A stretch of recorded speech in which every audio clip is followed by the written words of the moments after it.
warahmatullahi wabarakatuh. Kami perwakilan dari SMA Negeri 1 Bantaeng. Saya Paramita Aprilia sebagai peneliti 1 dan saya Mutia Hajarandi Tajudin sebagai peneliti 2. Terima kasih kepada Kepala UPT SMA Negeri 1 Bantaeng, Bapak Wahid Hidayat SPD MPD, Dan juga terima kasih kepada guru pembimbing kami, Pak Ansar SPD.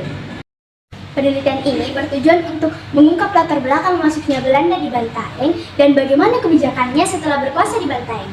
Metode penelitian yang kami gunakan dalam penulisan ini sesuai dengan penelitian historis menurut Kunto Wijoyo, yaitu heuristik, kritik, interpretasi, dan historis.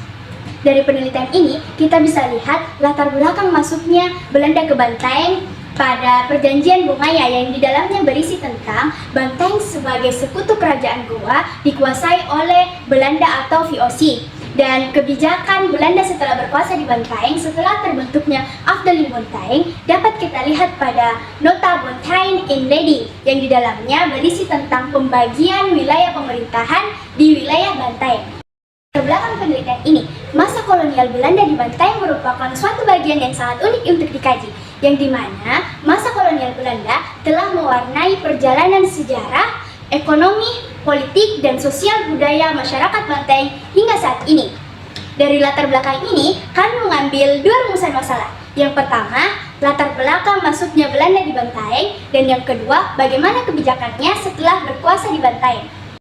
Pada tahun 2018, Norlelli menuliskan bahwa masa kolonial Belanda di Indonesia berlangsung secara berturut-turut selama beberapa abad. Di Sulawesi Selatan, setelah Belanda mendirikan pemerintahan, mereka memperkenalkan reformasi birokrasi dengan prinsip-prinsip modern seperti terbentuknya Afdeling Bantaeng. Metode penelitian yang kami gunakan dalam penulisan ini sesuai dengan penelitian historis menurut Kunto Wijoyo, yaitu pertama, heuristik, tahap pengumpulan data dari berbagai sumber sejarah mengenai masuknya kolonial Belanda di Bantaeng. Yang kedua, kritik, proses penilaian terhadap segala sumber yang telah ditemukan untuk mendapatkan data yang lebih akurat. Yang ketiga, interpretasi, tahap penafsiran terhadap segala fakta yang telah didapatkan mengenai keberadaan masuknya Belanda di Bantaeng. Yang keempat, tahap akhir dalam penulisan sejarah untuk menceritakan masuknya kolonial Belanda di Bantaeng. Bantaeng dapat dilihat dalam penandatanganan perjanjian Bungaya pasal 20 pada tahun 1667, yang di mana Bantaeng sebagai sekutu Goa jatuh ke tangan VOC.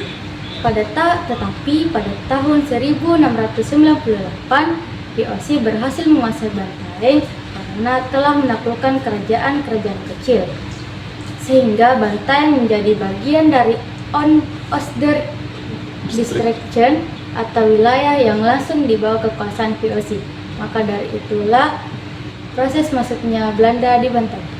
Kebijakan Belanda saat berkuasa di Bantaeng. Setelah melakukan penelitian dari berbagai peninggalan, kami menemukan satu data yang menarik. Data tersebut berisi tentang kebijakan Belanda saat berkuasa di Bantaeng dalam Nota Bantaeng Inledi. Dalam nota tersebut terdapat adat Kemenskap yang membagi menjadi 3 wilayah. Yang pertama adat 12, yang kedua Tompok Bulu, dan yang ketiga Lili. Dari nota tersebut, kita bisa asumsikan bahwa kolonial Belanda tidak serta-merta membuat kekuasaan ke arah yang runtuh begitu saja, tetapi telah menyiapkan satu pemerintahan dan membaginya menjadi 3 wilayah. Wilayah-wilayah tersebutlah dibagi menjadi wilayah-wilayah kecil setingkat desa atau kelurahan yang dipakai saat ini. Dan jika dilihat dari nama tersebut masih digunakan untuk nama desa, kelurahan, hingga kecamatan yang masih digunakan di wilayah Bantaeng. Bantaeng merupakan salah satu wilayah yang terletak di Sulawesi Selatan. Bantaeng juga merupakan salah satu wilayah yang dikuasai oleh kolonial Belanda di Indonesia. Mengenai sejarah masuknya Belanda di Bantaeng dapat kita lihat pada perjanjian Bungaya. Kemudian mengenai kebijakan Belanda setelah berkuasa di Bantaeng tercantum pada Nota Bantaeng Inledi. Penelitian ini tentu memiliki kekurangan. Di samping keterbatasan dan waktu untuk kami menelusuri mengenai data masuknya kolonial Belanda di Bantaeng, kami mengharapkan penyempurnaan dalam penulisan penelitian kami. Demikian pemaparan dari hasil penelitian kami. Wassalamualaikum warahmatullahi wabarakatuh.